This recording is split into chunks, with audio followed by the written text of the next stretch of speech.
2021, M. Ousmane Sonko s'est singularisé par des discours violents, des appels incessants à la haine, à la désobéissance civile, à l'insurrection, à l'irrespect des institutions et à leur renversement par des procédés non démocratiques.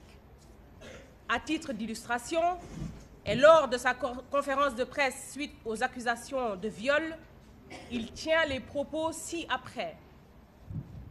Nous ne sommes plus au temps des révoltes de salon.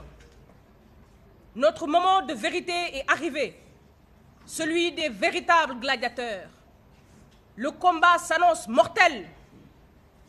Le mot n'est pas de trop, c'est le prix qu'il faut payer aujourd'hui.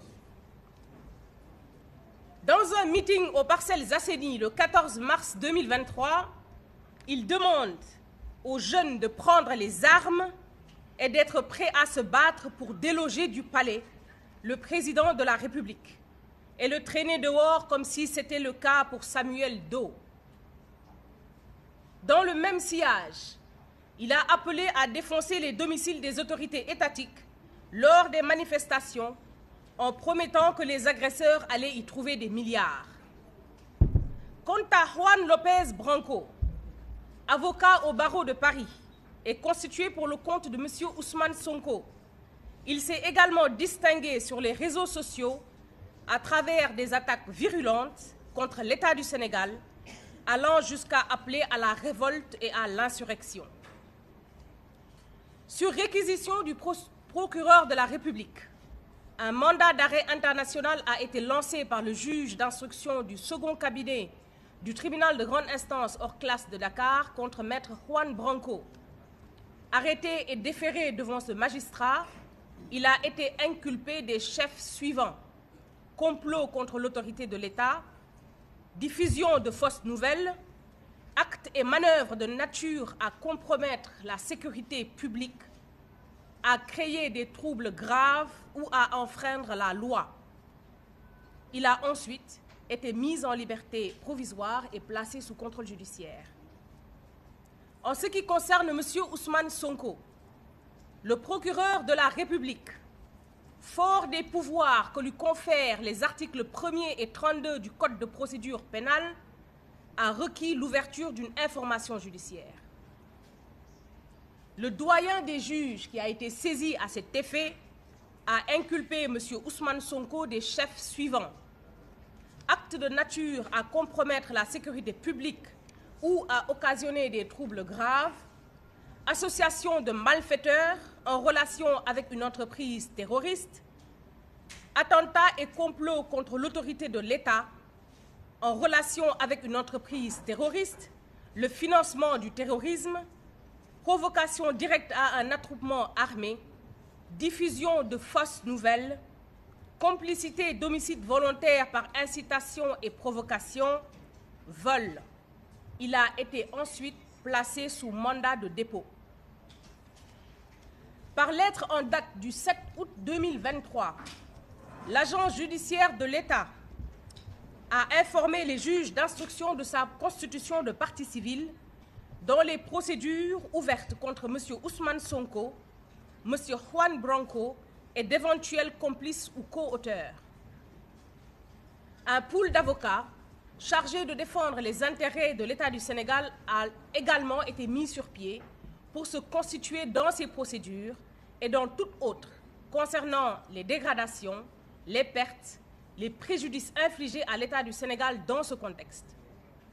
Par ailleurs, il importe de préciser que l'État, contrairement au ministère public, qui a pour mission la poursuite des infractions pénales et l'exécution des condamnations, peut se constituer partie civile pour la réparation d'un préjudice qu'il aura subi du fait d'une infraction pénale. Cette constitution de partie civile de l'État trouve sa pertinence dans les dispositions de l'article 2 du Code de procédure pénale, selon lesquelles l'action civile en réparation du dommage causé par toute infraction appartient à tous ceux qui ont, personnellement, souffert du dommage directement causé par l'infraction. Il est à rappeler qu'au cours des différentes manifestations, des saccages et pillages des biens publics ont été la cible des casseurs. Ces biens, qui ont une forte valeur sociale, transport, alimentation, carburant, réseau électrique, distribution d'eau, ont été endommagés ou complètement détruits sur l'ensemble du territoire national. L'image de l'institution étatique a été chahutée, victimes et leurs familles traumatisées. De même, le secteur privé n'a pas été épargné, car de lourdes pertes et de nombreux dégâts ont été enregistrés par des entreprises sénégalaises.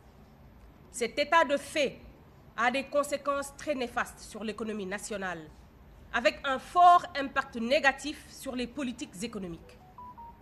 L'État se réserve le droit d'évaluer l'étendue du préjudice souffert du fait de ces agissements et ne ménagera aucun effort pour rendre effectif la réparation du préjudice subi.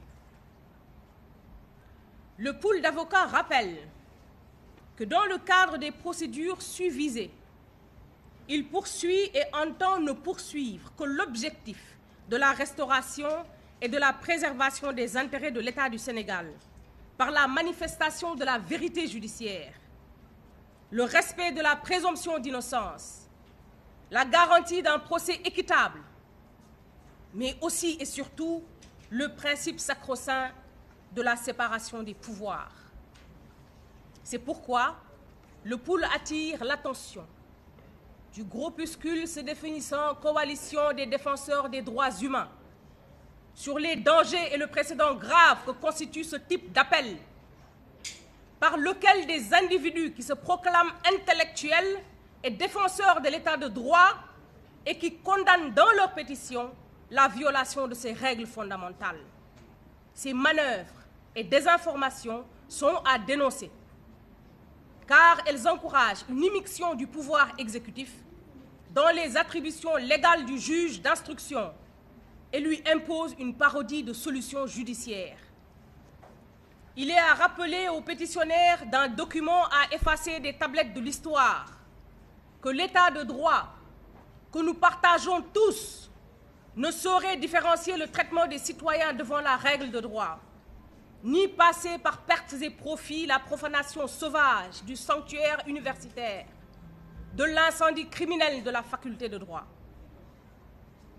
Il faut rappeler que quelle que soit la légitimité d'un motif humanitaire ou sanitaire, le fait qu'une autorité, fût-elle l'autorité suprême de l'État, puisse demander à un procureur, quel qu'il soit, de mettre des personnes en liberté provisoire malgré la saisine du juge d'instruction est une catastrophe juridique, une aberration démocratique et une simple magouille politique.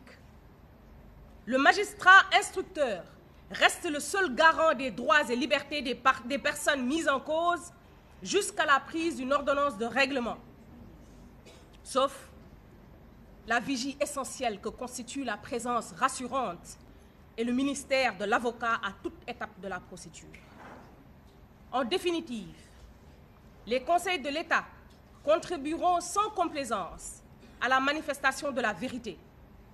Il s'agit concrètement de se focaliser sur les aspects juridiques et judiciaires, de fond et de forme, à chaque fois qu'un point de droit sera dénaturé pour des raisons autres que la justice.